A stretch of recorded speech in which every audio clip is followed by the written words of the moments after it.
So Hemshech Chaim Beis, Volume 1, this is Discourse 40, bottom of page 311. So, essentially we're talking about two types of Hamshachas, two types of transmissions. One that brings existence to its source and root, to its best possible scenario, filling any lack and void, which is primarily the avodah, the work of the Avos, but it's mostly a work in Ruchnis, above. And then there's the Matan Torah, which draws down a completely new energy that's transformational, that elevates, and is what he called Yiseicha Ba'atzmus, that number one comes from Eira Bligvul, and number two, that's why it has the power to actually transform existence. So going back to the principle that nothing within a structure can change a structure, that's essentially, you can elevate a structure, you can refine a structure, but to actually transform a structure, you need something outside of the structure. On the other hand, something outside of the structure is not integrated in the structure. So you really need a combination of Gvul and Bligvul to really have the best of both worlds, where you have existence and you connect it to something that's beyond existence. So the energy within existence helps us bring it to the place that it's integrated, internalized. And the energy outside of existence, the transcendent energy, which will be Matan Torah, Sinai, brings in an energy that's beyond existence. But since it was preceded by the first step, the preparation of the Avos, then that too can be integrated. So that's the process here. It's the process in all real transformation. Transformation that annihilates the previous entity is not transformation. That's annihilation. That's called becoming something else. We want it in the structure of existence, integrated, but we want something beyond. And that's where, of course, the complications are, because you're dealing with very seemingly paradoxical paradigms. And the only way to do that effectively is obviously to work on both tracks and to also recognize that there will be a place where the end, so-called the energy that's within the structure all the way to the top, is going to touch the energy that's beyond the structure.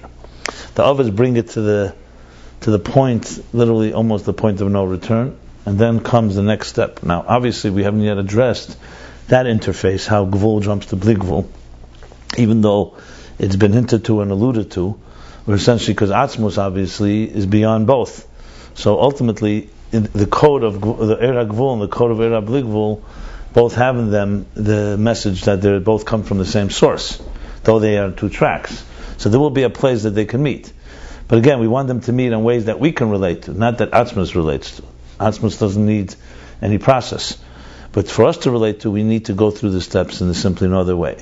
Essentially, it's going to come down to that Moichin. The mind is one of the key elements of interface, because the mind, as I've mentioned many times, has both extremes. Excuse me. Has both extremes, because on one hand, it's clearly a mind of existence. A mind is a logical and rational and part of the structure. But at the same time, as he keeps saying, the Moichin is higher than existence, because Moichin is really something that's isolated and internal, as opposed to relating to another. So what we have essentially is that by God creating a mind, He gave the ability to have a taste. The mind allows a human being to get beyond their subjective structure and subjective interests and identify with another perspective. That in turn becomes a great tool to go from the limited structure that we are to something beyond us. So with your mind, you can go to places that your so-called your own parameters wouldn't let you go. If you basically your own inclinations and disposition. But the mind can take you there, and Meichin, especially when you go to the Etzem HaMeichin, as he said, Etzem HaChachma, you can go to places that are literally into Atik itself, the Ashirus that he was talking about, not just Daimach, but also the level of Ashirus, which in this case is the Bligvul of Atik and beyond existence. So the challenge of all this is logically we can all talk about this. The challenge, of course, is to do it, to actually be able to, because here's where it comes down to. We are all human beings, mortals, in a finite world.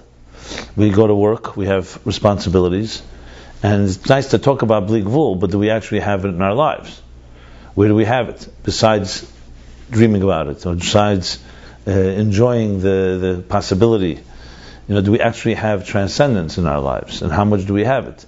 At best, it's more or less limited by our reality. The goal is obviously an integration of the two, but the truth is you can't really achieve it without real avodah. It's not enough just to talk about it. We can sit and talk and indulge in it, but ultimately to do it, this is where you require the avodah of learning about it, but then davening with it, which ultimately you need to train our emotions. That's the key. The whole battleground is the emotional world, the place where our subjectivity plays itself out. Like he said earlier, the emotions, they begin immature, they're selfish, they're self-interest driven, self-absorbed. And to train those midas, that they should understand what the transcendence of the mind, to lead them into Kesser and beyond, that's where exactly that's the crux of the problem. So to go with our minds there, we all do that at times. We dream, we imagine, and at times we even experience something transcendent. But to bring it back home to your subjective reality, that's the greatest challenge. So when you talk about a chassid really working on himself, that's the work. It's actually the work of Sfir Seimer, Bir Hamidus. It all comes down to whether your emotional makeup will become refined and matured. I see people who have brilliant minds, but their emotions don't grow in at all. They're able to escape. Their emotions remain the same childish emotions, except they have great minds. There's a very big dichotomy going on. And the challenge is, does it actually affect the person's reactions? Simply put, that today you may get angry at something and be impulsive, and tomorrow, because you trained yourself, you won't. At the same situation, you will not upset you. That's a perfect test. And that you're not going to find so easily. You'll find people who have so-called self-control, and they may overlook things, but their emotions still seethe when certain things happen. And a true Baal Meichen, a true intelligent person, is a person whose midas actually change.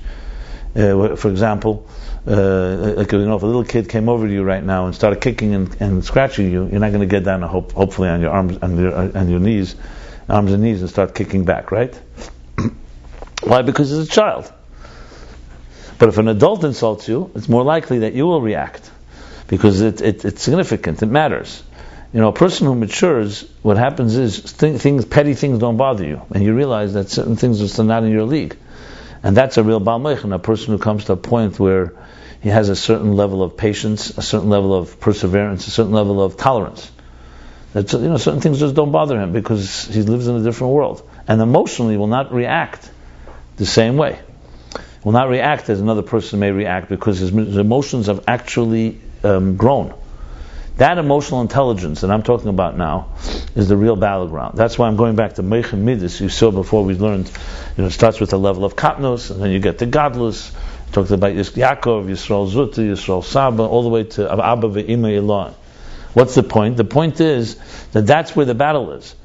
So in higher levels, it's the Gvul, is really, Midas is defined. Emotions, human emotions, are the best psychological application of what we call the Koyach HaGvul, or the power, the Gvul in our lives. And the Meichen is the bridge to bring that Gvul, that all those parameters and limitations, to a place that's beyond Gvul. But the challenge is to change the Midas, not to escape them, not to run into the higher levels, but to actually change them. And that's where Avodah comes in. Without that, it can't be done. Then all you do is you understand. It's like reading a beautiful poem, or hearing a beautiful song. It lifts you to another place, but it hasn't changed you. Transformation only happens when that work. But the power is there to do it, because, as he said, the real power of Bli Gvul is that the etzem, what he called the Yisod of Atzmus, is it has transformational power, not just revelatory power, which the Avos have. And that's a big, big difference. So basically you can say it's like almost three levels. There's where we are right now. There's the Avos, so to speak, within us, which creates revelation and opens us up to new realities, and does the best you can do with the structure that we have. And then there's the higher dimension, that is the real Bli Gvul, that we haven't really yet gone into in depth. I mean, we discussed it earlier in the structure of the area of Bli Gvul, but the real power of Matan Torah is something we still have not really yet reached. So we're now in the place of Naim Beis where he's really winding down and finishing more or less what the Avos accomplish, essentially how the gvul of the structure of existence is primed and prepared for the new bli gvul energy. Okay? So we're not going to compare notes where we stand in Aveda in this, right? That's the question. Can someone change his midas? I don't know. I mean, if he has chesed, he could redirect it from chesed to kedusha, but I don't know if he can change it. You can't change it, but you can refine it. I don't know if he can change it. First of all, we didn't say change the color of your eyes. Right. We're not talking about changing the color of chesed. Number one, what you said is on the simplest level. You could have chesed and it could be used in the wrong things. You have chesed used in the right thing. That's number one. Number two, chesed is called gadlus hamidus, hagdolas hamidus. They actually could be refined and matured. I just gave an example. When you're 5 years old, things upset you. You didn't get new emotions when you turned bar mitzvah or an adult. Nothing entered. What happened was the meichin is growing, maturity, and hopefully that maturity also made hagdolas hamidus. Just like your body grew, the midas grew. So they're taming the midas.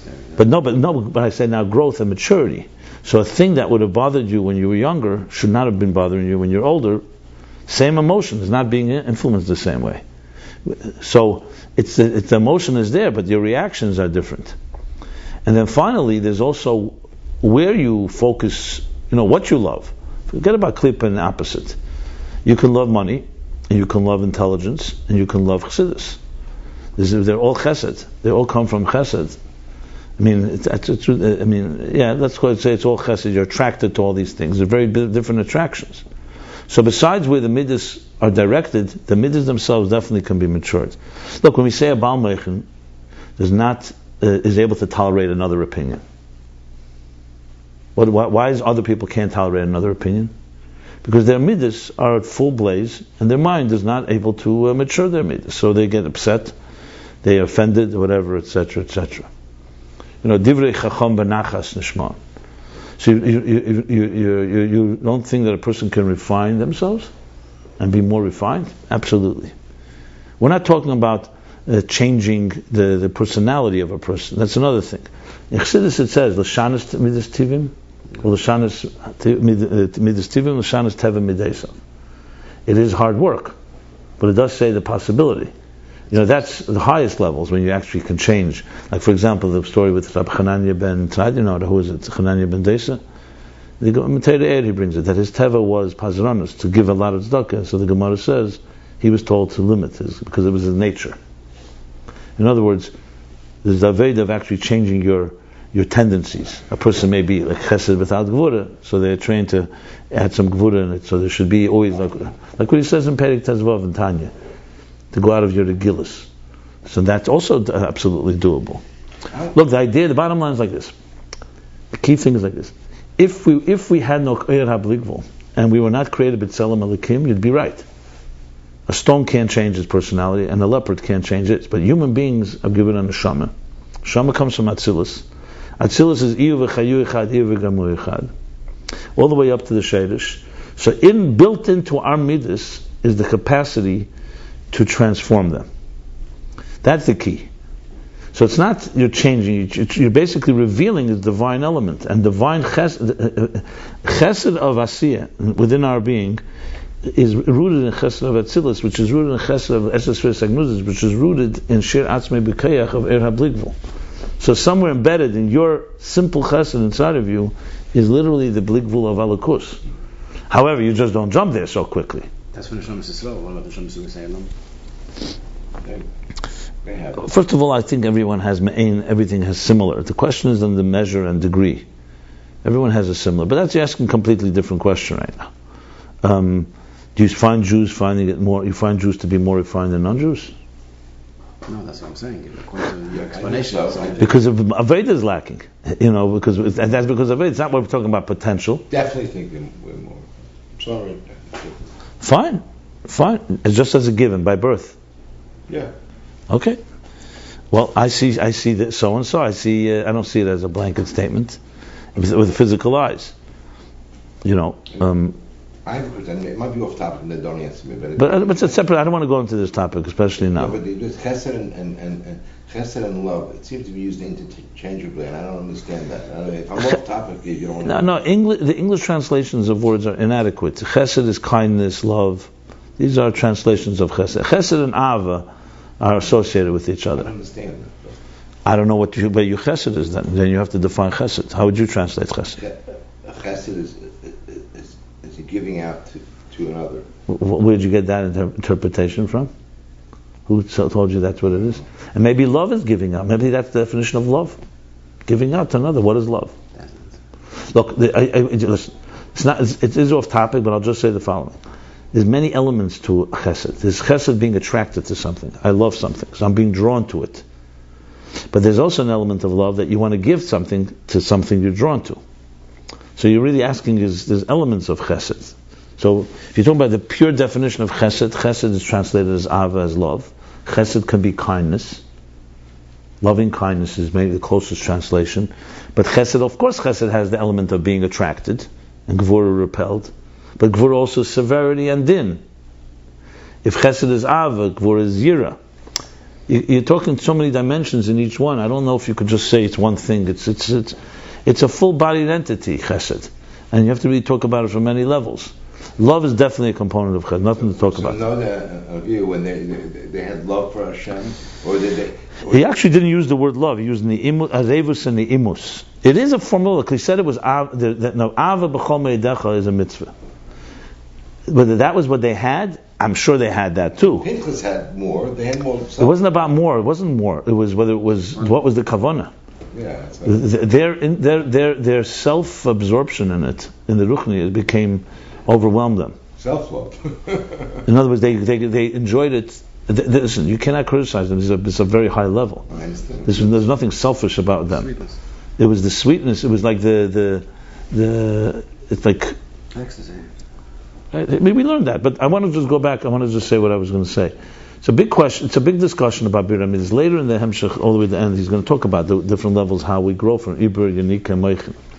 But suffice it to say, as opposed to some secular psychological models, that a human being is a truly animal, and just like a lion cannot change, we cannot change, Torah rejects that outright. The whole mitzvah, the whole Yiddishkeit would fall apart if you can't expect change. Because we believe that there's a tzelem elikim in a person. That changes everything.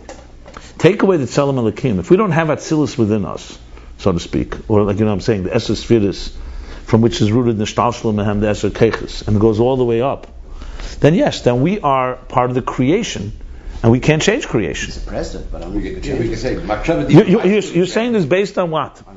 Based on whether, but the idea of a ben. You bring me. This is Qur'an. You bring me proof. The same Tanya says you could change. Yeah. So if you bring me logic, or you bring sources now. If you talk sources say both. The Rushim is easy to change relatively compared to the thing. I don't know what you mean by the word change.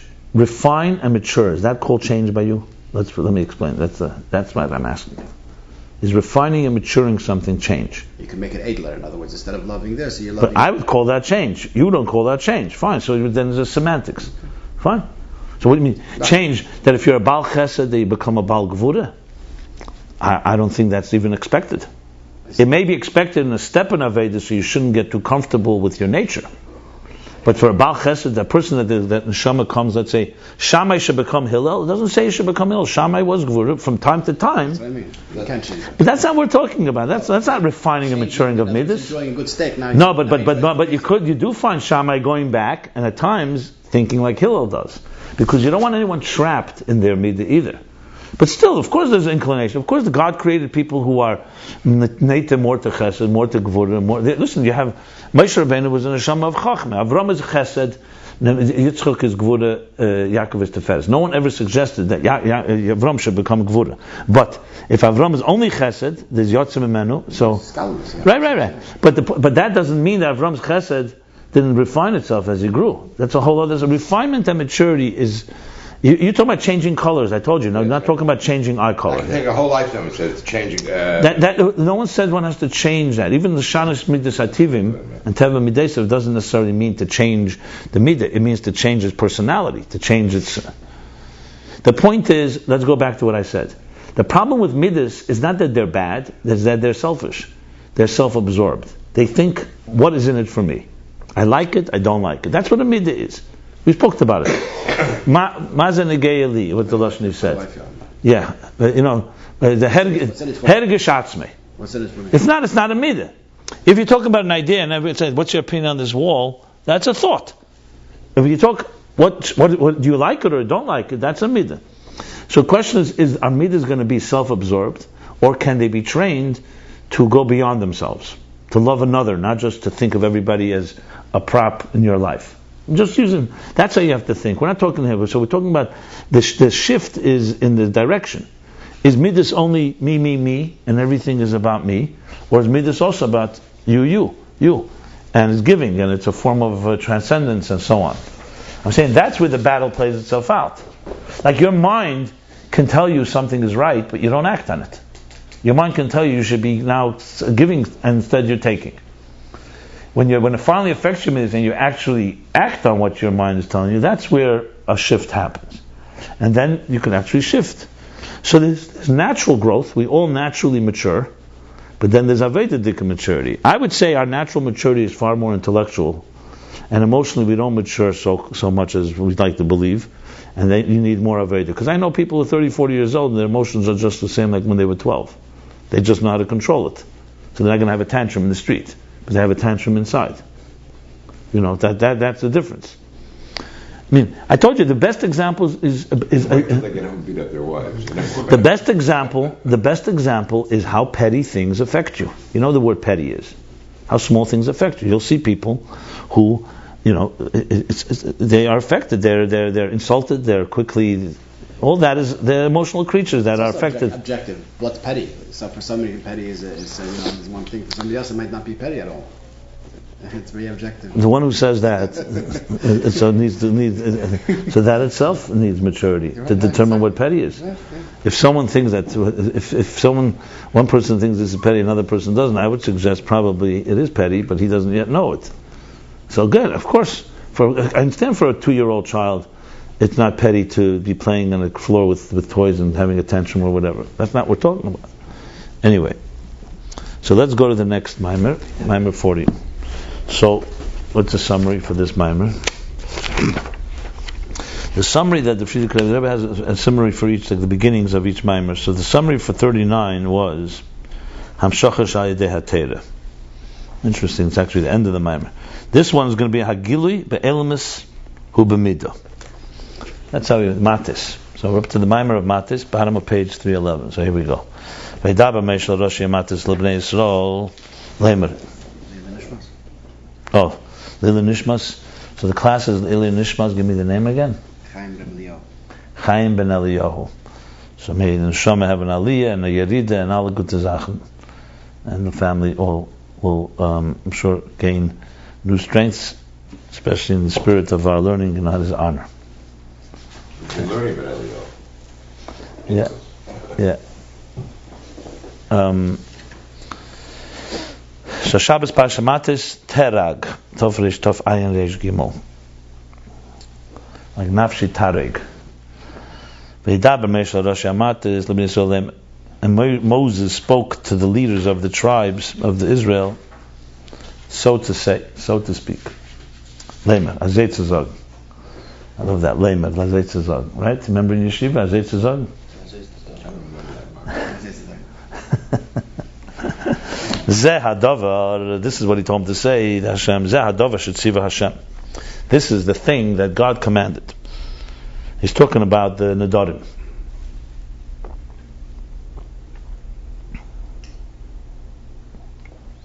V'tzarech l'haven, and we have to understand, Ma'hu ha'heferish ben shvatim l'matis. Sometimes we say Roshei Shvatim, the heads of the tribes, and here the expression is matis. Sometimes we use the word Mata Ephraim, Mata Menashe, Mata. The Pamim Nemer Shvatim. Sometimes the Torah says the word Shvatim. Kameshakasav Kol Eila Shifti Yisrael, all these tribes of Israel. Or Pamim Nemer Matis. Sometimes the expression is Matis. Ma'wa Hefresh B'neim. What's the difference between the two? Umepnei Ma B'nedarim And why? By Nadarim, by vows, which is the dover that he's talking about, this mitzvah here. Nemer Loshen Matis. And why specifically here do we use Matis and not Shvat? Gamau in Roshei HaMatis. And also, what is Roshei HaMatis? The heads of the Matis, of these tribes. Gam tzarech lohavin mashikosav zeh hadover asher tziva Hashem. This introduction, this opening statement, this is the thing that God commanded. Ma'u hagdama. What is this introduction, Hazez? What is this introduction? Havel alemer. The havel alemer miyad ish asher ki yoder. What would be missing if he said Vaydaba Moshe spoke to the heads of the tribes and said to Israel, to the children of Israel, to say ish when a person will take a vow, etc. What do you have to say? This is the thing that God commanded. This introduction. What is this opening statement that Zeh? And again, these openings and ends of Maimarim mostly were written later. So they're a good opportunity. The Rebbe Rashab actually wrote this summary, in other words, of the previous Maimarim and Maimer later. So it's interesting, sometimes the language here will be different than the summaries, the actual chapters. I should add that the summaries at the end of each chapters are also written later. That's why they're sometimes very different. Not very, they're different. And it's actually a good opportunity to see perhaps sometimes different angles, different little nuances that are added. The Ketzurim were written before No. the prompt or after? No, after. The Ketzurim are the latest thing written. Okay. The Ketzurim and the chapter numbers were written last. First was the actual Panim of the Hemshech, then was the beginnings and ends and additions that he added, footnotes he added into this in the second draft. The third was that he edited. They combined it all. They combined the beginnings and ends with the actual Maimarim, and then he edited that. The Maitik. Someone joined the two together, and that would be a third. And then there's a fourth, that the Rebbe Rashab himself went back and added chapters, and added actually, wherever he quoted something from above, he wrote which chapter it was in, and added summaries. Yeah. See, the summaries and the chapters go together, because it's a summary on the chapter. When there were no chapters, there are no summaries. Samach Vav, for example, has no summaries and has no chapters. It's one just Maimarim. That too was written in two stages. Samach Vav only has the first two stages. Ayin Beis is 4 stages. Samach Vav is the actual Hemshech and then the beginnings and ends. But the next step, and then of course summaries and chapters are not there. Clearly, Ayin Beis was going to be was intended to be the magnum opus of the Rebbe Rashab, because you could see from the investment of time and the length of it, and also how he writes it, and also the chapters and the summaries and all that. It's clearly to be the definitive summary of all of Chassidus, so to speak. So Yesh Lahai Lovin Zeh Yesh Lahag Demashnas Ba'alel. To understand this, let us preface. We shall preface what we learned earlier. The Hamshacha de Teira, who Hamshacha is Ir Chodesh. The Hamshacha of Teira is a new transmission, not like the Ovis. The Ovis, Hagam Shem Sheikhim B'Bchinas Gilei Elokus Be'elam. The Ovis, patriarchs, even though they drew down and they transmitted a divine revelation in the world, nevertheless, at the end of the day, the energy they drew down is from the structure, from the root of the structure, Arich, all the way back to the source. It's not something completely beyond, a unprecedented revelation. It wasn't unprecedented.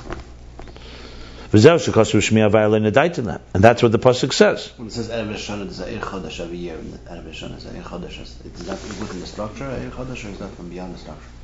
It's a very good question, because you could ask a better question. Before Matan Torah, was there an Ir Chodesh too? For Pashtus, there was.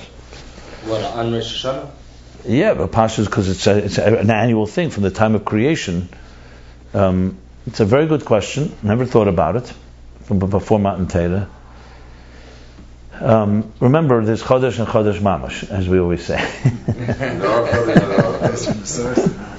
Okay, so I would say the following. The question is really a little more complicated, because it's not just before Matan Torah and after. How much Aveda is necessary for this Er Chodesh? So if you look in the Tanya, when he says it, he says the Er Chodesh will come down, but he says it comes down through our Tkiyah Shefer and our Tefillah and our Aveda. So the question is asked, and it was once asked by the Rebbe, by Emil, Reb Shmuel, No, Shabbos is a whole sikh about that. Then Shabbos is another story. The Pnim is Chitzenius. No, but okay. No. The Yom Tov Shoshan Chol is b'Shabbos without Shefer. Okay, but then the B'dochos, the Malchus, the Chanen, the Shefers, there's still tefillah. The question is was asked by the Rebbe, if you don't, let's say someone doesn't blow Shefer, so if not Shabbos in the week, will it affect the Eir Chodesh? So you have to say like anything, that there's definitely something that's transmitted, but there's no kelim for it if there's no Aveda. There's always somebody blowing Shefer in the world. Okay, fine. That's one answer. But like anything in life, hamshachas happen all the time. If you don't have kelim for it, they dissipate. They go nowhere. So they're just in the air. So I would say the following. Even before Matan Torah, there's no problem saying that every Rosh Hashanah was Er Chodesh. But first of all, is the Er Chodesh necessarily from Er HaBlikvul?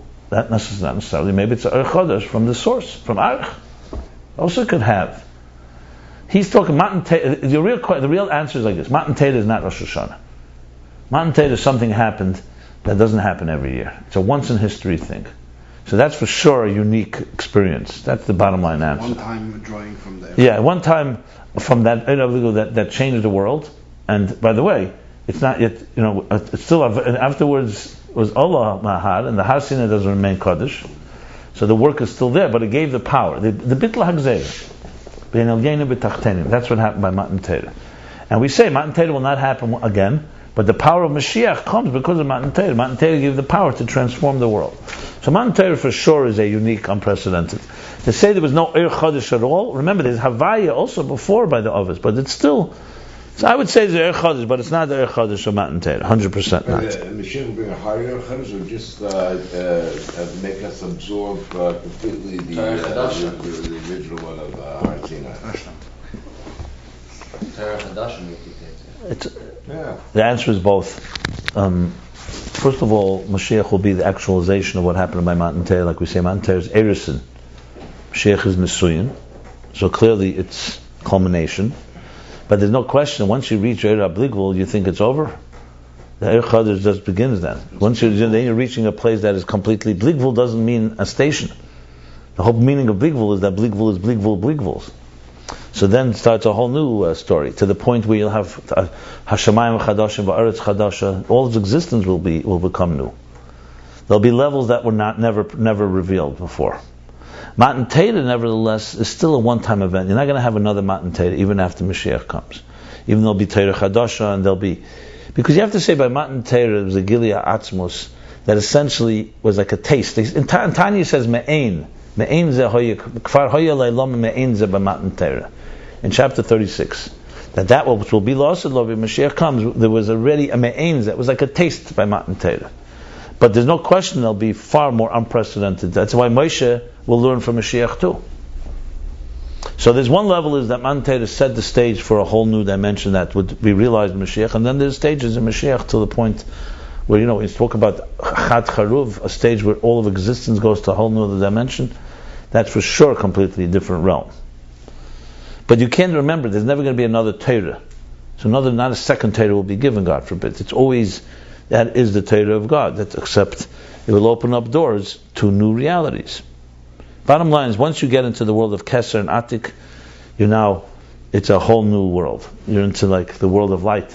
And then there's infinite possibilities. Basically, I would say is the Ovis is the world of Esser spheres, and Matan Torah opens up the world of beyond Esser spheres, if you want to put it that way. Now I understand why he said emes. Remember we wondered why he added the word emes, right? Mm-hmm. Because Rashi says, he says it now. Let me see, where did he say emes? Remember that? Where was that? It's in the Kitzur, but it's... Right, we wondered where the emes came from suddenly. But I guess it's the explanation of they didn't get the real Havaya. The Shmi Hashem lo nedaitu lehem. Shanim shel Matan Torah ve'emes Havaya. Okay. Fine. I don't know if it's connected, but anyway. So anyways, this is what it says, Shmi Havaya lo nedaitu lehem. So clearly the pasuk says something was not revealed to them. I did not make myself known to them.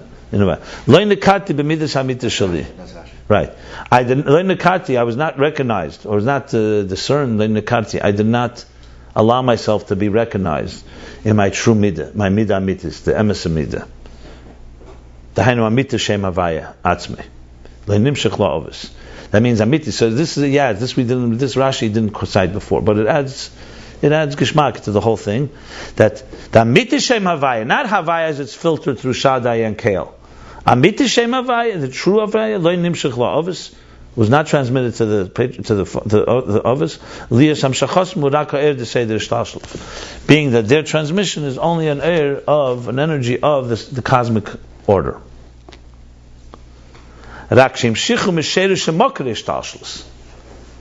Yet, only thing is, qualify this, they did drew down from the root and source of this cosmic order. How it is inside of Chachma, in the state of Chachma, and through this they transmitted a revelation of the divine. So it wasn't just the others didn't do anything; they did much. But it was ultimately all in Seder Shtalshus from the root and source of Seder Shtalshus. See, he uses Chachma here. And that's what it means that I revealed myself with the Kel Shaddai. Shaddai belakuse lekol beria. That the direct measure and limits of godliness is given to each creature. We learned this before in the definition of dai. V'gam she'ena elam umloi kedai. That lashon was also used before. But what was it? How is it? In what the context there? V'gam she'ena elam umloi kedai. What was the lashon? Kuf Lamed, I think. Yeah, we definitely used it. It's two different lashonos. For sure, used kedai. Yeah, I remember it also.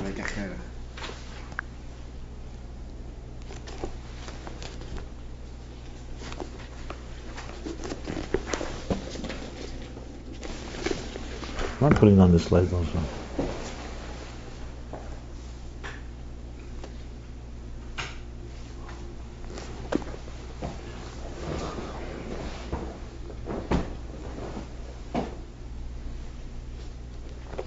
Where did he use that expression? It was Chol Beria. It was not Kuf Lamed. It's later.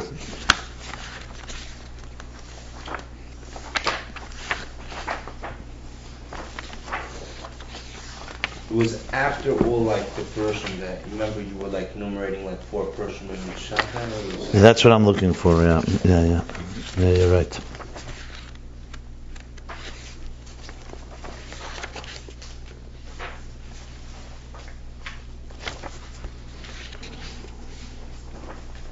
Right here, Gimel, Where do you see it? By Shaddai from Lashon Shadaim? That's where he talks about it. Hold on. When he says that lashon? I don't think so.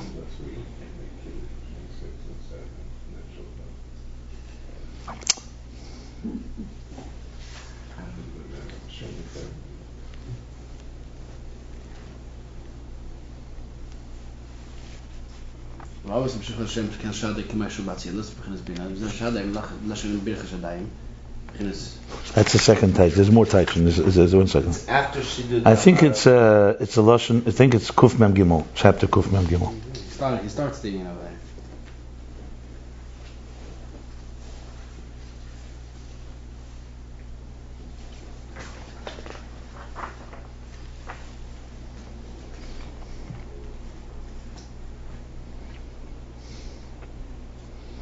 So just give me a second.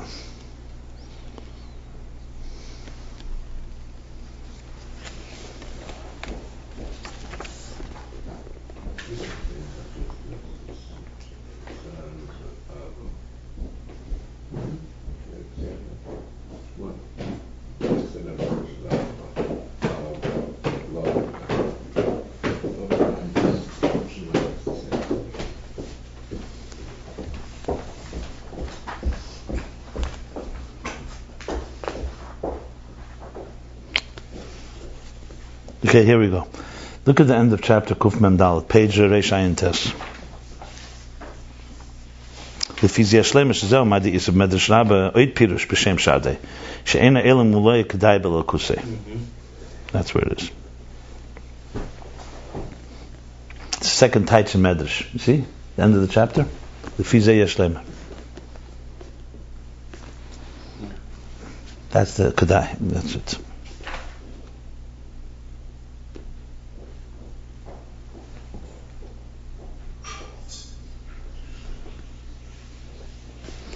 Okay, fine.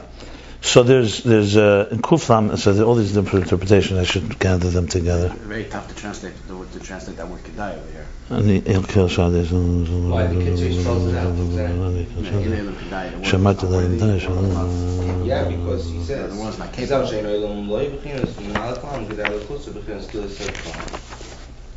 it's kedai. Yeah, we had it then when we spoke then.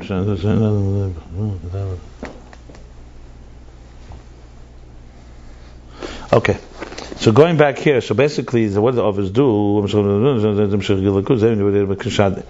Shadai belakuse lechol beria.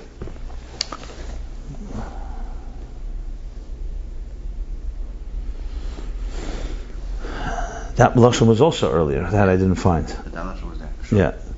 Basically, it means that godliness is like when we say Hazonim Mefaras L'chol, meaning each creature gets exactly what it needs. He has enough to sustain all the creatures. Yeah, but it's still a level of dai, shadai. V'gam she'ena elam l'ay kedai. So what is that second page? What did I just say? Page Reishayin Gimel? Reishayin Tes?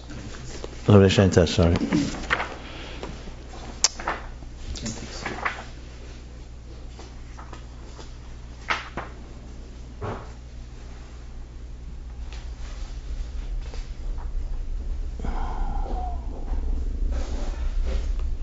Okay, so in other words, it's basically the in elam kedai, meaning that another taich is that the world is defining the limitation of the world, that it's not kedai to receive a higher eirab ligvul.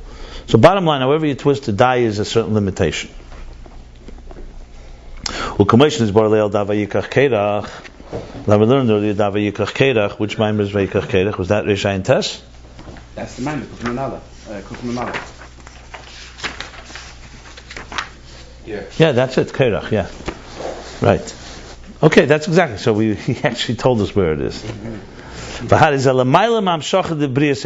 the Ovis is higher than the Hamshacha transmission of creation, al pi Maimer Kav Hamida, which is according to the Maimer Kav Hamida. Like I said, the Maimer Kav Hamida is basically the order, the dictate, what do you say, the ordinance. We called it the yardstick. The ordinance of the yardstick, we also called it like the stylus. What do we say? Kav Hamida. The gauge. That should be a measured flow. Kav Hamida literally means a measured yardstick. Kav Hamida. It's like a tape measure. Kav is a line, measure. Kav Hamida. It's a ruler. It's a ruler.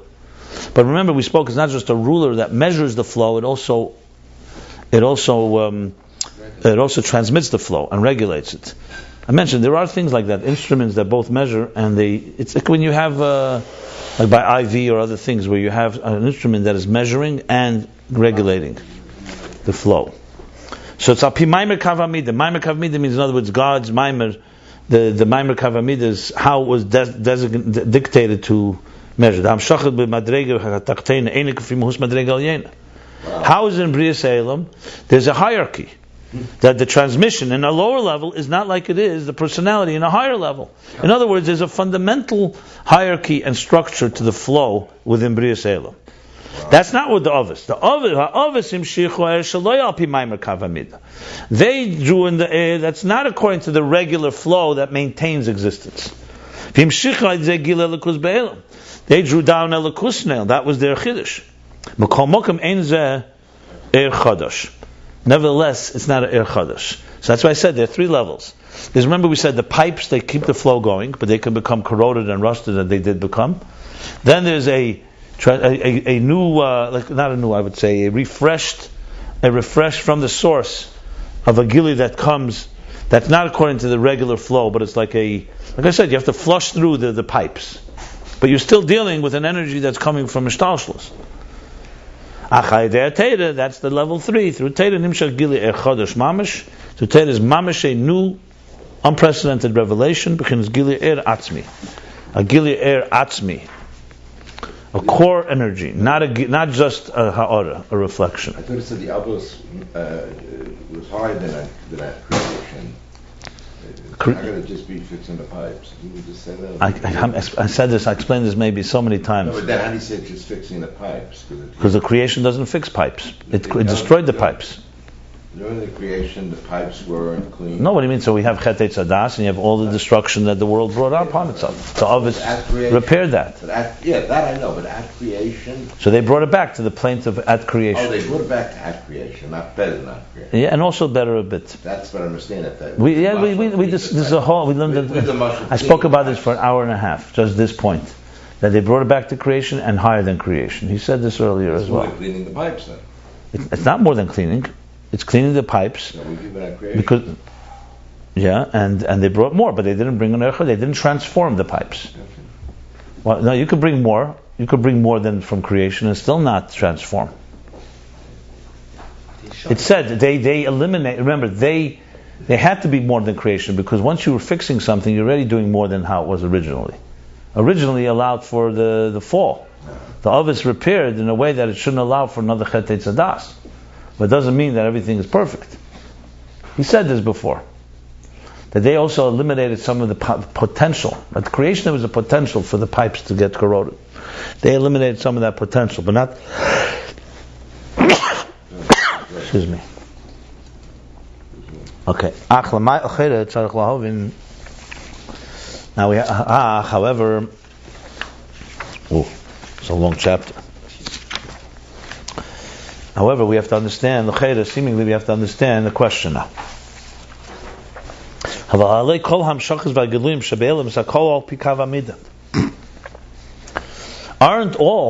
Isn't it true that kol hamshachas, all the transmissions and revelations in the world, everything comes according to the kav hamidah. Everything comes through this flow. The kav is the one that brings all energy into existence. The same pipes. Nothing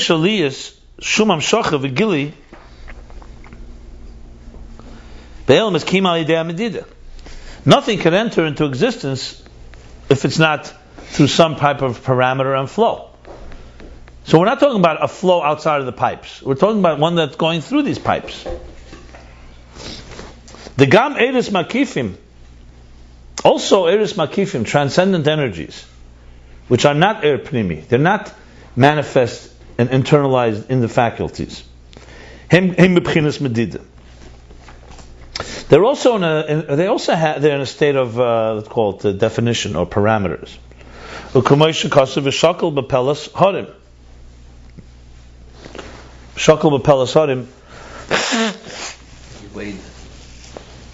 There's a weight. There's a type of weight. What's the exact translation? You have both sides. Right. It's like the scales that work this way. That they balance each other out. So you put some part in here. But what's the translation harim? Why is it called harim? Because they're the mountains. No? But what has it fit? Shakal b'polas harim. He measured them with a weight. But what? But what's harim? How does harim fit in there? Once you say the harim, they obviously were like harim. And I'm talking about pshat, simple pshat. He gave each one, their due strength or their height. Okay. What are you saying? The harim main harim agveim. Harim are harim agveim, the tall mountains, lialim that are waves. Harim agveim like layim. That's in Bachnafshi. Harim agveim like layim stairs. We say that every morning. Yeah, so layim is like the waves. No, I think. How does he translate? The animals that the mountain goats. Oh, that's what Yelim is there. Yeah. We established the meters, and that's great. Harim agveim layelim. Yelim from Lashon Ayil. Yeah. And Slayim. So the tall mountains and what? What's the Slayim machzal shvanim. And the stones are like cover for the. I thought aisles were out. So the tall mountains are basically refuge or the habitat. Habitat for the how would you translate for the goats, for the mountain goats? I thought aisles were out. What? No, ayil with an aleph. There's also yal. There's also ayil with an ayin. Yeah. Or yal maybe yal. What is this in Ruchnis? Bechinas midas ta'arechampim. That's midas because you're talking about the high mountains. So we said before, Harim was the Avos is Arechampin, not Atik. Arechampin, that's midas of Arechampin, Hayim gamkin b'mishkel. That means v'shakal b'polos harim. The high mountains are for the wild goats. Okay, there we go. The high mountains for the wild goats. Fine. Good. So that's shakal b'polos harim. That even the level of harim, you also have element of measure. Like it says elsewhere.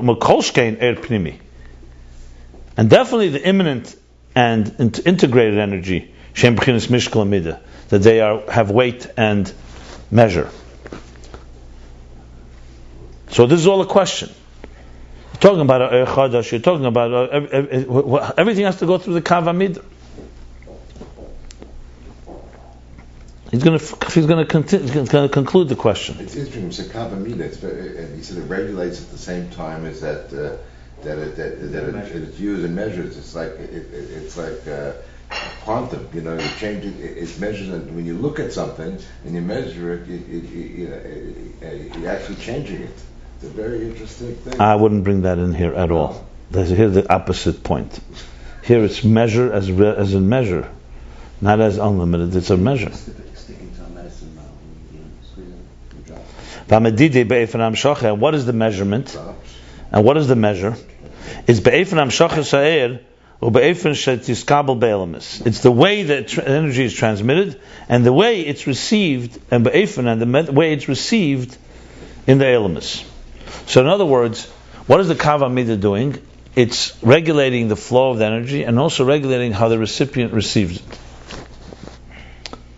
Yedua b'moshel, and now goes a parenthesis, that's how long? Not too long. Till paragraph form entire, it's like 8 words, 10 words. A little more than that.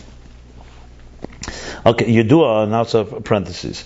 Yedua, it's known, b'moshel the mashpia makabel, in the example of a transmitter and a recipient, that after the mashpia, the transmitter, it conceals his core intelligence, that includes within it the energy of intelligence that is related to the recipient. Okay, so after a teacher who has to conceal that core energy, which has in it also the intelligence that's going to convey to the student, so what you have in the beginning is a nekuda, a point. And then he breaks it down and fleshes out the details within himself, to himself. That which is capable of being revealed to the recipient. This stage is still commensurate to this level of the transmitter. Even when he's preparing, in other words, for teaching to the student, so he conceals his Atzmi. He has within himself now the seichel for the student. He starts with a nekuda, it develops into details, but it's still all on the level of the teacher. It's like the student within the teacher, so to speak. But it's the teacher, in other words, preparing, stating his mind. He's explaining the two elements of kav hamida. This is the first element. Or maybe the second element, I'm not sure, we'll soon see. Okay. This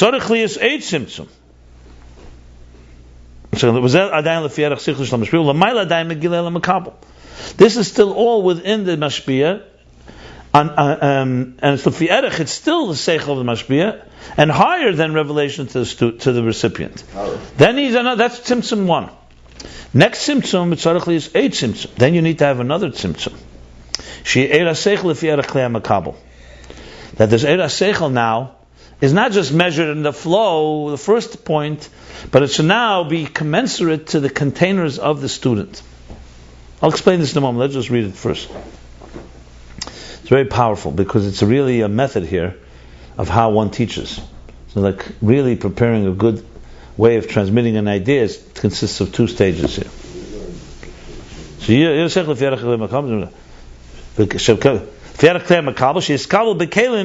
That it should be received and contained by the containers and the chushim and the skills, the chushim, the abilities, talents. Chushim here means his particular Sensibilities maybe. Sensibilities fits most of the recipient.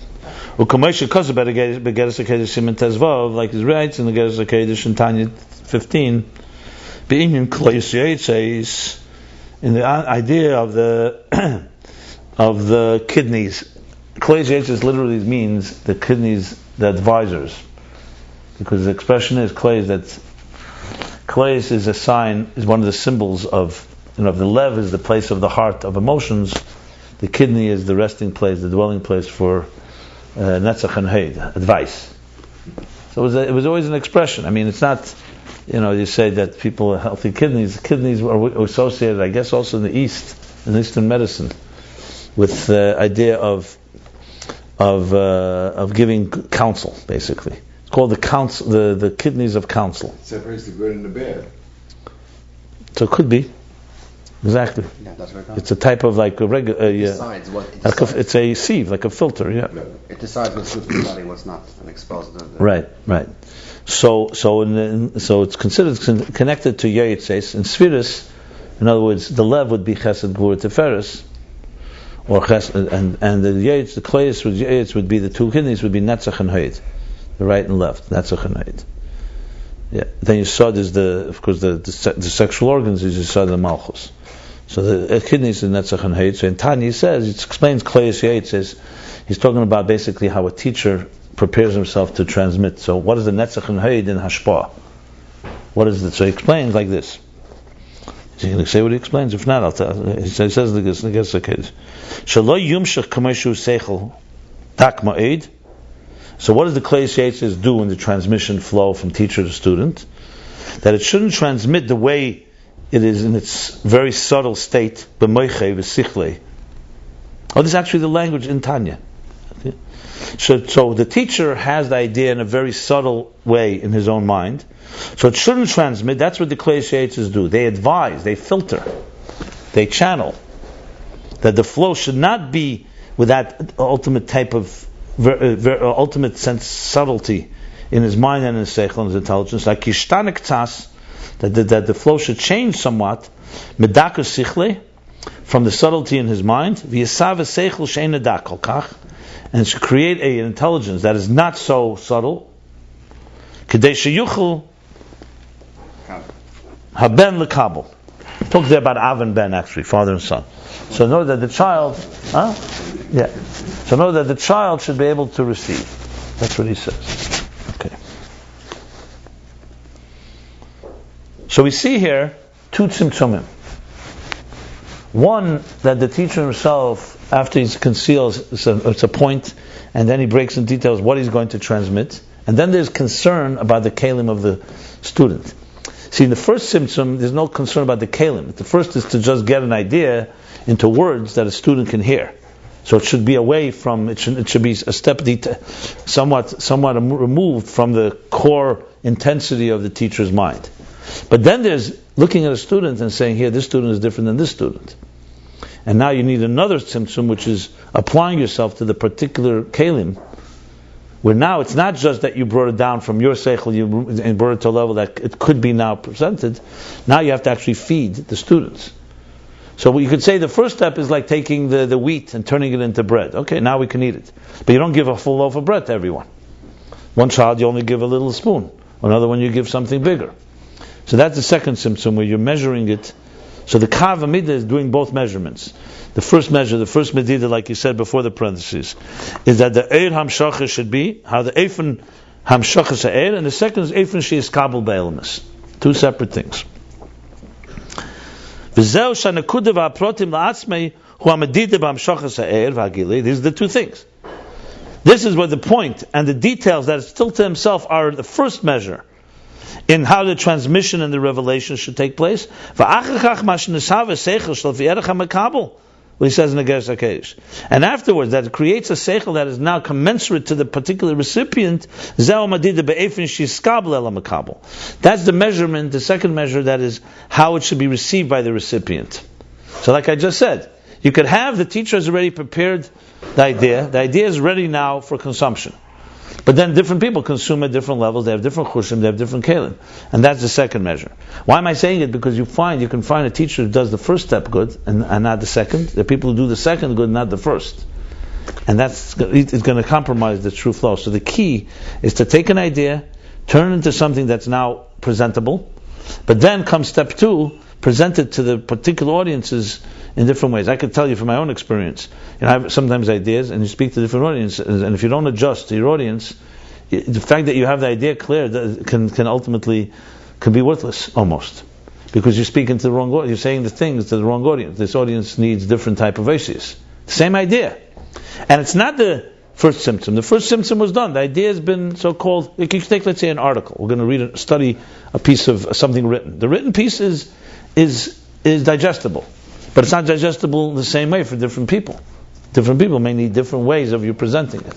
So it's really 2 steps of transmission. It's a gewaldige formula, I would think, not just for teacher, student, and parents and children. It's also for relationships. Like when there's a miscommunication between people. Where's the miscommunication? Have you not so-called did Tzimtzum Aleph, or are you missing Tzimtzum Beis? You speak to the lowest common denominator, take an average. Now some people missing both Tzimtzumim, that goes without saying, is definitely going to be a problem. No, when you speak to the lowest common denominator, the average of the group, or like when the Rebbe spoke, he spoke on 15 different levels at once, but I mean... the Rebbe did not speak to the lowest common denominator, that I can tell you. Yeah, that's for sure not. I don't even know if he spoke to the highest common denominator. The Rebbe spoke pretty high level. In earlier years I heard that the Rebbe would repeat and explain things if he saw that people didn't get it. Later years for sure he didn't do that. Sometimes he did. I could say sometimes you could see the Rebbe doing that, but not a lot. The Rebbe spoke like a Rebbe. He's not and we had the opportunity to question and ask. The Rebbe basically forced you to lift yourself up a little higher. It wasn't spoon feeding, that I could tell you. It wasn't also completely over our heads. There were things the Rebbe spoke sometimes, but it was more or less, could be understood. But you had a lot of concentration. You had to work hard to get it. I would say it was, I can't say for middle, I don't know if it's middle. If someone doesn't know Torah, for example, the Rebbe didn't go and speak in a way, he spoke in Yiddish, he spoke the language of Psukim. So right there, you see in other letters of the Rebbe that he speaks in a language to somebody who doesn't know anything from Torah. It's a different language. That's an example of Tzimtzum too. By Farbrengens, the Rebbe didn't do that. He spoke in the language of Torah. In other words, assuming that someone understands that language. Right. The biggest lie is a 10-year-old don't understand. But in Yechidus, in letters and so on, there are definitely times. I saw essays from the Rebbe that are written very much for a whole different caliber people. You have that. But Farbrengens were mostly not that way. So when you speak to a group, when it's the diverse interests, how do you do it? It ultimately comes down to how well you pick up the vibes of your group. Some people are very good at that, some are not. Do you look for the average? I don't look for average. I look for resonance. I look to make sure that it resonates. With experience, you learn to say there's certain things you could say that more or less will cover many different types of people, and you always throw in a little more for some people who... I will always ultimately not want to alienate even one person. So if I see a room, let's say that I recognize, like a class I give, and I recognize 20 people and one person I don't, I'll always assume that I have to say something for that one person. I'll always do that. I'll never ignore that. Because to me, the 20 already get it somewhat. They already identify with you. This person, they don't hear the right thing, will misunderstand or just be alienated or just not get it. So, and it doesn't hurt. See, going to the lowest common denominator without compromising the ideas helps everybody. Because everybody can appreciate that. Like I wrote Torah Meaningful Life. So even though I wrote it for a poem without knowledge of any Hebrew or Torah, but someone that knows Torah can appreciate it even more. Because I didn't write, I myself I'm not coming from an ignorant place. I didn't write an ignorant person for ignorant people. I'm informed from the sources, and I wrote it in a way that is distilled. But that's how it is. If you present something for a very deep idea to even simple people who don't know when I say simple, I don't mean simple minds necessarily, but I mean don't have the background and so on, it helps everybody. Trust me, try it out. Explain an idea to someone that's not familiar with these ideas. It's going to force you to understand it far deeper. To explain Mamala Kalam Seva Kalam to someone that doesn't know those words. You'll be very challenged to do so. Why? Because the question is, how well do you understand it? Do you understand it only for those that know those code words? Maybe you don't really understand it. Maybe it's just more instinctive understanding rather than, real integrated understanding. Like even when we talk these ideas, it's very easy to just bligvul, gvul, it's mathematical. There's gvul meets bligvul, but you want to really apply it in a resonating and real way. There's no choice. You have to bring it into that type of level. This is definitely an art. These two steps. That's another thing. To read the vibes of an audience is another story. How do you read that without them telling you what they're thinking? You could. There's ways. So I think I have pretty good instinct with that. You see reaction, you read body language. It's really about sensitivity. There's speakers who don't really care about their audience. They care about themselves. You could tell in a second. And that's why they won't adjust. They think they're smart and they're just sharing they're bestowing their benevolent knowledge with others. And then you could tell a speaker that's sensitive to the crowd, you'll see, will adjust, will look for the right words, will state something if it's not resonant. Because his goal is to reach people, not just to be mamshecheres. Understand? That's the difference. The first one is a person who knows maybe how to convey an idea. The second one is sensitive to the student. It's a whole different level. And they're not mutually exclusive, but they're not necessarily interdependent. You could have one without the other. You have people that are very good at conveying an idea, but they're not good at measuring it to particular. They may not have the patience, whatever the reason is, or they don't sense the distinction between different students. But there's a very interesting chapter. There's a very interesting parentheses. So next time you have a miscommunication with anyone, think about what's going on. That alone is a birur hamidus, by the way. Because you're saying something, someone else disagrees with you, and you become so adamant and impatient. Maybe you should step back. Maybe, first of all, maybe you didn't distill your idea properly, and maybe the person that's listening is not able to hear what you're saying. It's a good act of restraint and humility. Would you agree? No, I think it's an excellent tool of how you look at yourself and how you're measuring your flow. Okay, so that's the story. The two medidus.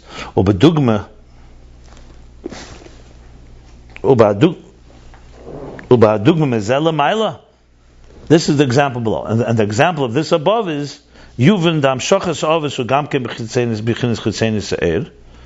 That the transmission of the ovis is also an outer dimension of energy. Rakshazeu k'moishu ba'atzmus hamashpia.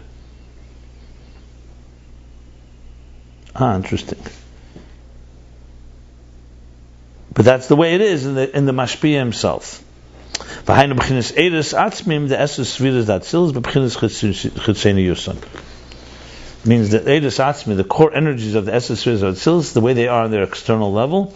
V'hainu mashnas bar le'il peir kuf lamed zayin. Look what he said in chapter kuf lamed zayin. This last little twist here throws the whole thing into a nice monkey wrench here. 1 second, let me just see something. I have to see kuf lamed zayin here.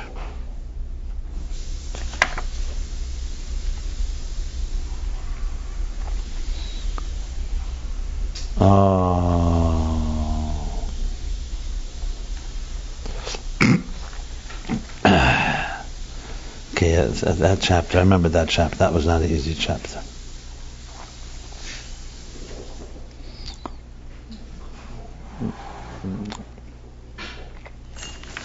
He's basically saying these two types of what he just spoke about, the kav amida, that one that there's a tzimtzum, there's a kav that regulates the flow, but it's all within this mashpia. And then the second one, that's for the containers. He's saying that the first one is the ovis.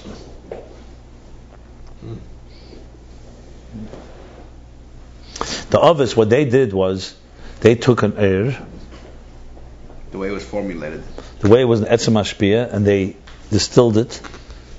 The nekuda and the pratim. That's what he's saying now. The way it's already formulated to keep it over. So it's chitzeni yisa'er, but it's the chitzeni yisa'er, but it's within the mashpia still, and not really able to be absorbed by the containers, like Matan Torah.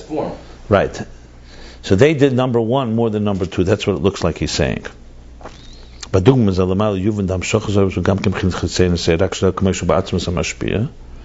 chitzeni yisa'er. It's already. It's not the way it is in creation, so it's not even being transmitted at all. They are transmitting, but it's still within the mashpia. Just like in the mashal, the way the mashpia is. And seemingly it's missing the second element that measures the containers. It looks like that's what he's saying. They were missing. You said I'm that. not positive. One second. Okay.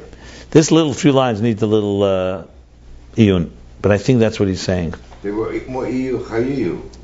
Right, exactly. Iyu v'chayu instead of garmui, the kelim. Yeah.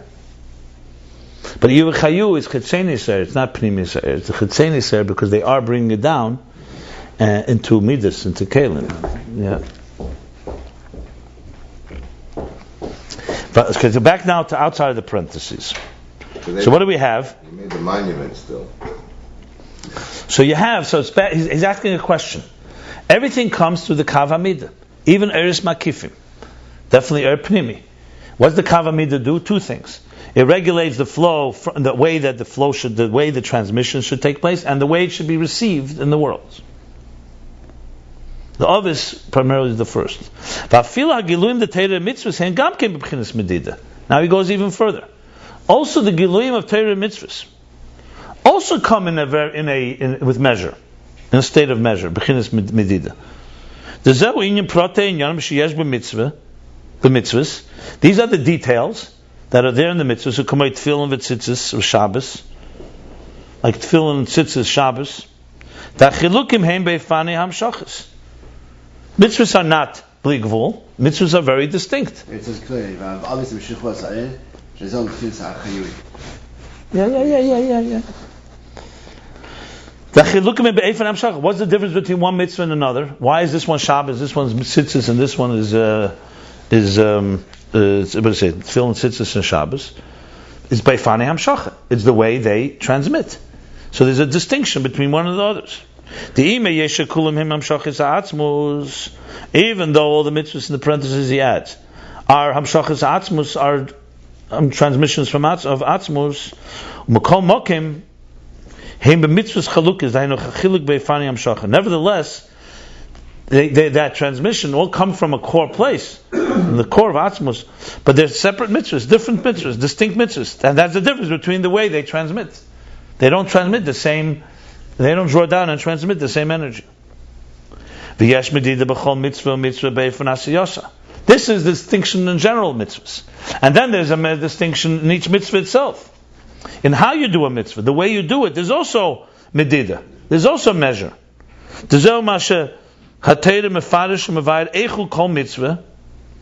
that's what the Torah explains.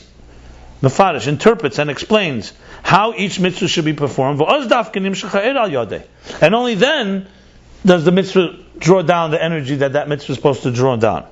The tzitzis have to have very particular measurements, right? And if you don't do that, it's not the mitzvah. With tefillin be'efen kach v'kach, and tefillin has its particular measurements and parameters. The Shabbos loves man tefillin. And Shabbos is a time that's not a time for putting on tefillin. The mitzvah hamshachah, the Shabbos ain't tzarech hazla tefillin, because of the transmission of Shabbos, you don't need tefillin in that. This is very clear parameters.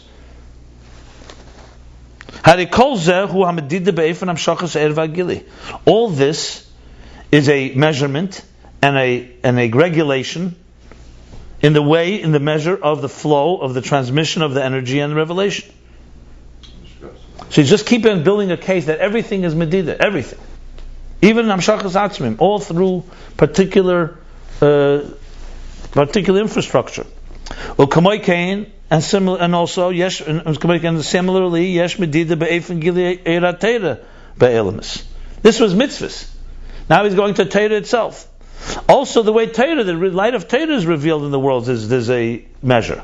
Ukanoida, as it's known. Sheyesh Teira Atzilus, Teiras Atzilus, with Teiras Abriya. There's a thing called Teiras Atzilus, Teira at the level of Atzilus. There's Teiras Abriya, Teira at the level of Briya. U'kumei val Teiroscha shalimadatonu.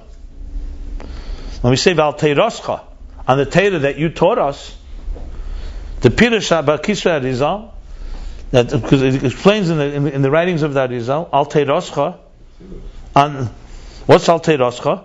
Teiras Atzilus. Shalamadatono Teiras Abriya. What is the meaning of Teiroscha Shalimadatanu? And the Teira Vatzila Shalimadatanu that you taught us in Teira Sabriya. In other words, the Teira goes through stages. How Teira is learned in Atzilus, how Teira is learned in Briya. It's not the same level of learning Teira. There are measurements that Shazawa Hefriz Be'efan Agili Kameshu Batzilus Kameshu Briya. What is it? For this is the difference between the revelation of Teira, the way it's in Atzilus, the way it's in Briya. So summing up, what do we see from all this? That every transmission and every revelation that illuminates in the world, everything is with measure. This is the question. If that's the case, how can we say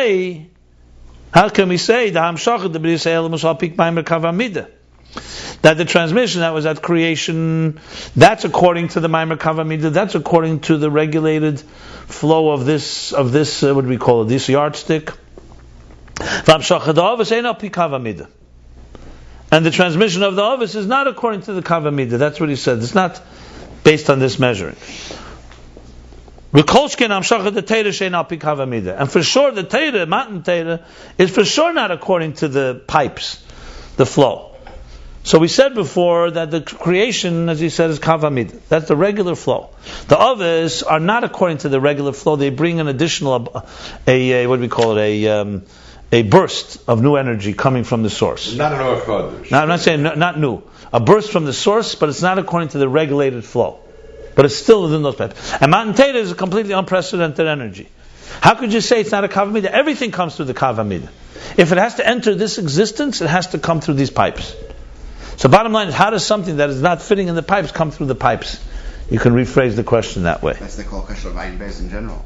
Yeah, that's why this chapter is critical. He's going deeper into the interface of how this works. Right?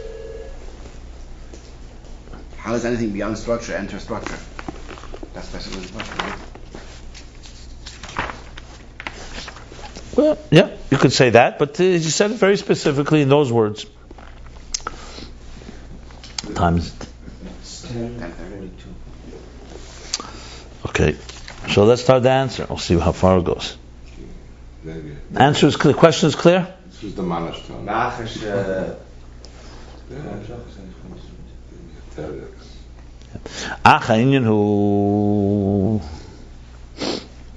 Which is like the answer to this. The Inyan in this is, however, the Inyan in this is the be'emes kol hamshachat tzarich liz b'chinas medid. In truth, every hamshacha needs to be in a form with measure.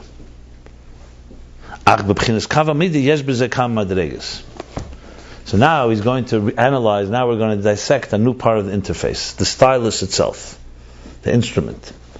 I mean, not the instrument kalim, the kav hamida. See, till now we were looking at what the hamshacha, the eir, and we looked at the kalim. What about the thing that's carrying it, the kav? Now we go into quantum. You'd like that.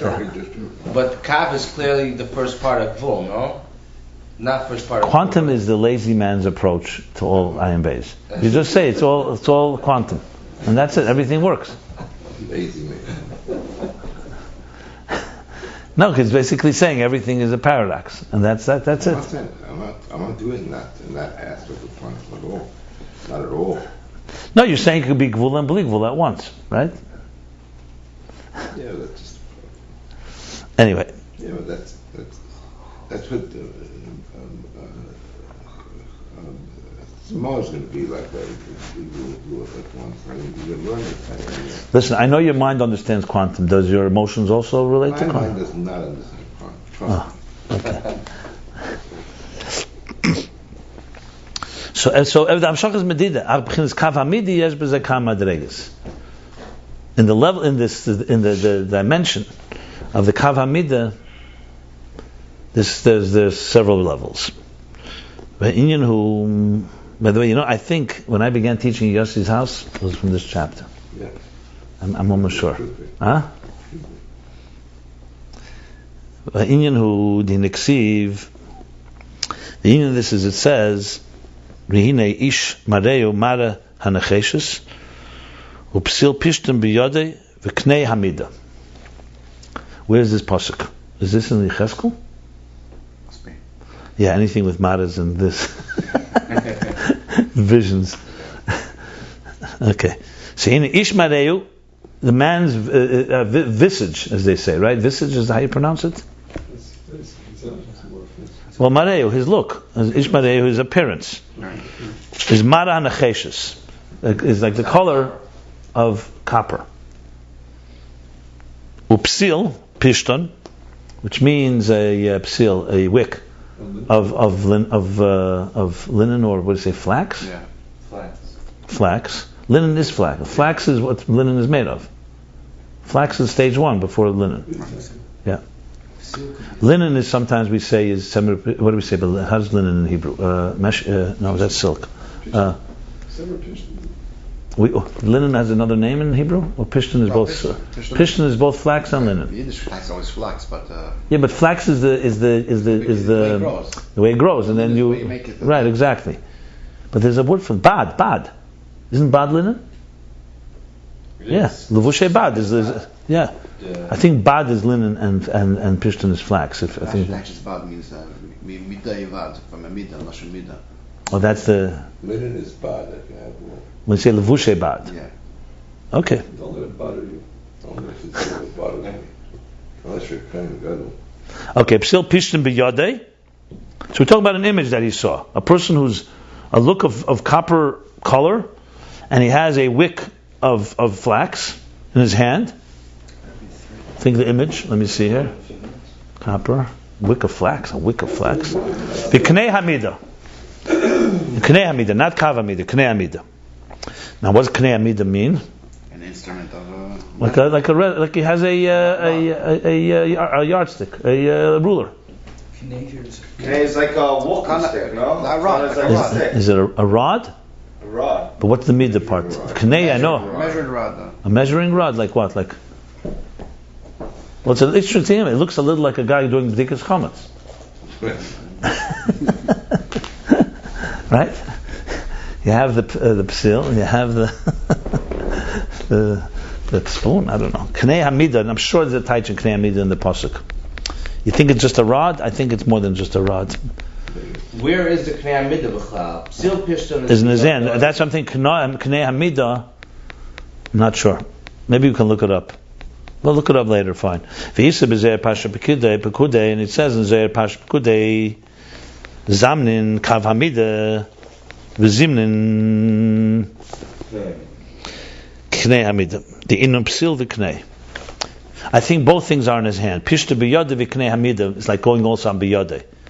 Like he has a psil pishta b'yodeh v'knei hamida. You know, you say sometimes flax, not silk, flax in his hand and Knei Hamida in his hand. That's what it looks like. Why was the flax in his hand? It's also measuring. I guess so. That's why I want to know what the pasuk is saying. Sometimes it's a stick, and then sometimes it's a string. Okay. The Isab, what he says is sometimes we call it Kav Hamida, and sometimes it's Knei Hamida. Sometimes Kav means a line. Knei means a rod. Like not a rod. Knei sometimes also like Knei HaMenera, like a branch. Something immobile. Yeah. Something what? That's firm, that's hard. A string that you measure with is not hard. Like a Kav Hamida could be a string, or let's even like a tape measure. Right. And a Knei Hamida would be more of a hard, like a ruler. Yeah. The inam psil v'knei, and that's what the Zohar says is psil and knei. Psil is Kav Hamida. So psil would be like a string. When you measure, a string of flax or linen. You measure sadis. So he has like two measuring still called. That's what the Zohar says. Knei, you said it was the hard one. Now you compare it with the. No, there's two types. There's Kav Hamida and there's Knei Hamida. Knei is the soft one before. No, Knei is not the soft one. Psil is the soft one. Yeah, right. But how does it compare with Knei Hamida and Kav Hamida? Kav Hamida is the soft one. Yeah. Okay. Because the difference in general between Kav Hamida and Knei Hamida, is the difference between Chesed, Chesadim, and Gvuras. Because now every measure is a form of Gvura. When you measure something, it's a regulator. Chesed is a flow. Chesed is flow. Gvura are the brakes. If chesed is the gas, gvura is the brakes. So gvura is a regulator and a measurer. Since medida means measure, hu'in agbola shazo hu b'chinas gvura. That's the level of gvura. V'shoshe mebchinas butzina de kardanisa, and its root is from butzina de kardanisa. Butzina de kardanisa is interpreted the ray of darkness. Sometimes it's the ray of light when the dawn breaks the darkness. Butzina de kardanisa. Butzina is a candle? Butzina is a ray, a butzina ray of light, butzina kardanisa.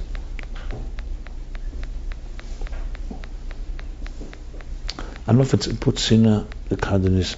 Shazab b'chinas gvura da'atik shemalubish b'meiches tamah. That's a level of gvura of atik that manifests in conscious wisdom. That is. Oh, we're talking about the elbows at this point, so it's above the line, so to say. In the komedid b'chinas gvura, that's medid gvura. Shash b'chinas butzina de kardanisa b'chinas gvura da'atik shemalubish. This would be Kav Hamida, what he just said. Gvura. Ach Knei Hamida b'chinas chsadim. And Knei Hamida, that's the state of chsadim. Dihine Knei Godlei Butzina de kardanisa. Moshe, how do we translate Butzina de kardanisa? I always thought the kardanisa means like the skull. That's what I always thought. Really? I think kardanisa is the darkness. I think Butzina de kardanisa is the ray of light that pierces the dawn. Yeah, we just said a reverse Kav Kinei. We just reversed Kav Kinei. But butz, what's butz usually? A ray, that's a ray, yeah. Butzin is a ray. I think it's a ray that pierces the darkness, if I'm almost sure that's what it is. We just reversed Kav Kinei again. Kinei, you said a minute ago there was a hard one. Because you're assuming hard is Gvura. He didn't say that.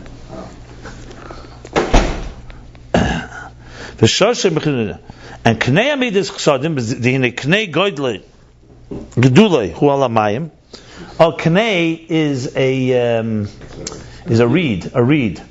Oh, so that's the problem. Like the Yamakonim, you say the reed sea. The reed is flexible. The reed is flexible, though. No? The psila is flexible. We'll see. He didn't finish. Why are you jumping to conclusions? But why are you jumping when we're in the middle of reading it? We'll see. A kana could sway, but it's not flexible. Gedula alamayim, reeds grow on water. Now we said no because everybody interpreted before Knei rod. I wasn't sure. But what's Hamida? What's Kana? Oh, both. It measures. They're both measurers. In a Gedula alamayim, it grows on water. Knei Kane v'suf kamole. So he's talking about the things that grow on the suf, on the water. Ukamoi kashayonud hakana b'mayim. Not v'nod, like the movement of the kana in the water. Sways. The swaying of the reed in the water. V'zeu psilu knei, and this is the wick and the reed. The pishton silk ikir gidulei hu mina offer. Its primary growth is from ground, from the earth. Flax grows from the earth. It says vegetation. That's why it grows individual. What we call bad is individual stalks. Yichidi alone. Shahui is chalkus shemisei offer. That's like the vision, like gvura, that comes from the side of the element of earth. V'zeu psil v'knei. Hainu kavamida v'knei hamida.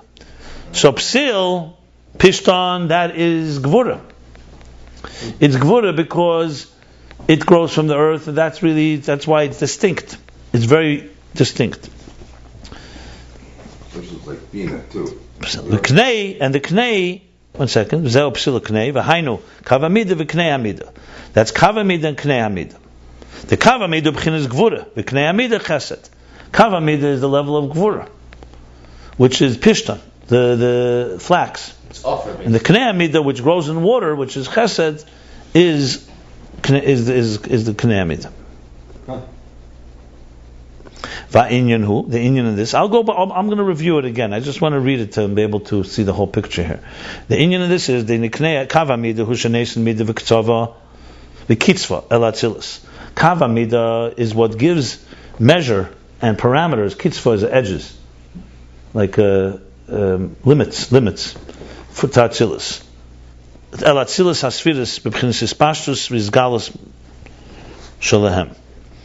It gives measure and parameters and edges to the Atzilus HaSfiris in the way they extend and their revelation.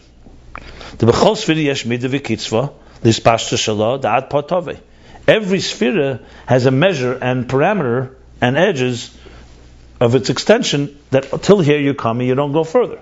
Chesed doesn't go into Gvura. Chesed is Chesed.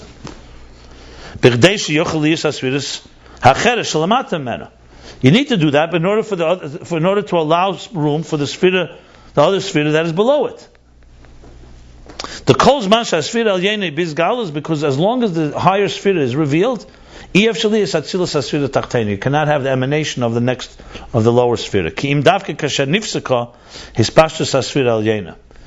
It's only possible when the flow of the higher Sfira stops, comes to a stop. Then you can have the emanation of the lower Sfira. Like for example, the Sfira of Kesed. If its extension and its revelation would be in Ein Sof and unlimited, there couldn't have been any room for the emanation of Chochmah. Like for example, a person below B'keiches HaNefesh, in the faculties of the spirit. The Kasher HaRotzen Hu Bizgalus, when his desire, his will is revealed, Yef Shalis is Galus HaSeichel. When your will is very strong and revealed, the Seichel can't be revealed. Delias Sharotzen Hu Inyan Achar Legamri MaSeichel, because with will is something completely different than intelligence. Al Kein Bizgalus HaRotzen Lo Yeh Galus HaSeichel. So when you are very adamant about something, you want it, Seichel is not going to be able to emerge. Because you're very absent, this is what you want now. Because Seichel and Ratzon are not the same world.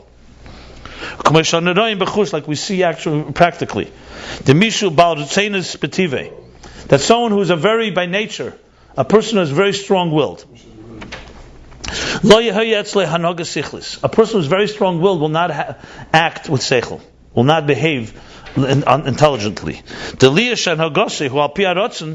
Being that his behavior is according to will, he's a strong-willed person. He'll not have an intelligent behavior. In truth, Ratzon, a person like that, strong-willed, is not b'chlal shaykh, not relation. He has no connection with Seichel. Because he's always strong-willed, and that's always revealed by him. He'll never understand. He will not understand that as something really. He won't really understand it because his will is so dominant. So we see from this that when the desire is revealed, you don't have Seichel cannot be revealed. Kim Davka cannot emerge. Only when you abate, the desire abates, or the Ratzon abates and stops. Then we can start talking intelligence.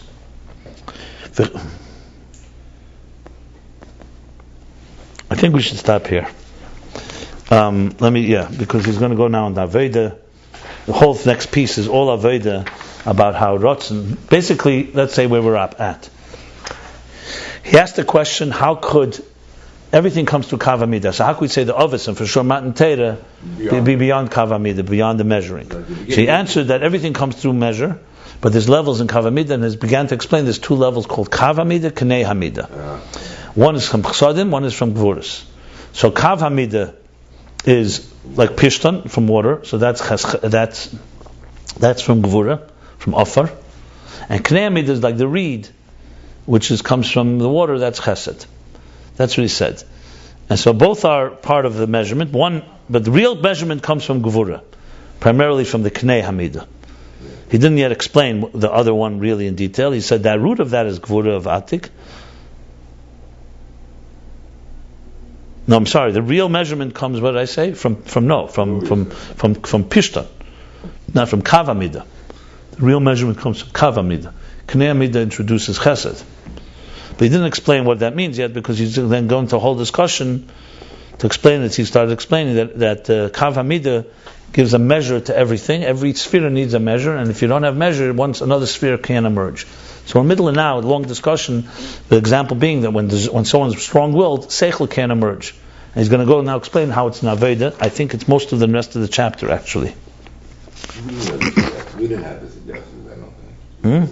I don't think you said the suggestions. I'm sure we learned this beginning of it. Really? Yeah. It's not on, we didn't tape it then, it was just learning inside. Okay, we'll stop here. We did the beginning of Discourse 40, bottom of page 311 through 313, the first half of chapter 147.